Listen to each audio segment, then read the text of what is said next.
to move your life forward in the most positive way using astrology?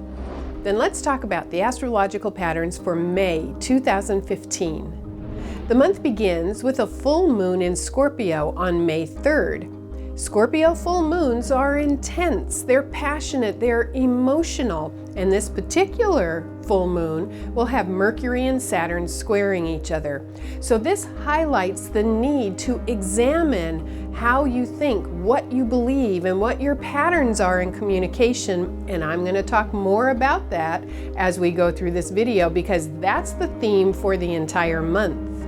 We are going to have the planet Mercury, which rules communication, in the sign Gemini. Now that's the sign that Mercury rules, and it's very powerful in Gemini. And again, what this is suggesting is that our intellectual energy will be very sharp and crisp. Our ability to articulate our thoughts and to communicate with others will be very strong.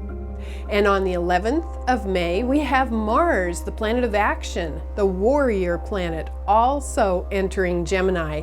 So we're going to have Mercury and Mars working together for a while, super energizing the entire intellectual part of our being, and that's very significant.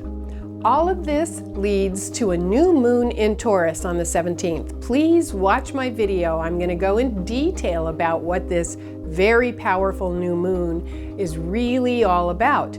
But the other thing that happens on the 17th is that Mercury goes retrograde while it's in Gemini.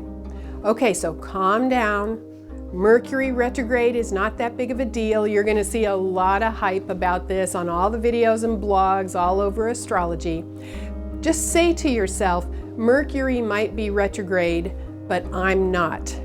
I find Mercury retrogrades to be delightful. It's a very productive time, and I'm going to talk about that in the new moon video. I will specifically address how that new moon is going to activate something important with the Mercury retrograde. So we have the new moon on the 17th, with Mercury turning retrograde, and then that leads us to the 27th of May, where Mercury and Mars will actually conjunct. And what we are starting are new patterns in communications and thinking. Now I want you to just make note about the very end of the month, right around the 27th, a few days before, a few days after, as Mercury and Mars are dancing around together, because that super energizes your communication and it super energizes your creative thinking. But you also want to be aware that you say what you need to say, but you say it peacefully. You say it with grace, because sometimes if you're holding back and Mars and Mercury conjunct, you can be a bit nasty. And you want to try to avoid that just by being clear and being ready for this.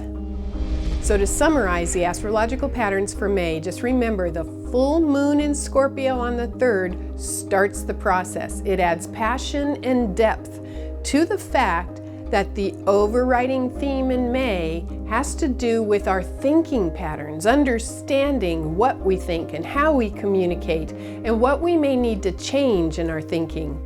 And that leads up to the new moon in Taurus in the middle of the month when Mercury turns retrograde, which allows us to start to adjust our thinking. And then that builds to the 27th when Mercury and Mars are conjunct. And that's powerful intellectual energy at our disposal for immense creativity. So just remember the mantra, Mercury might be retrograde, but I'm not. Don't be afraid of this. Look forward to the Mercury retrograde because it can really be spectacular with your creativity. Thank you. I'm Kathy Rose.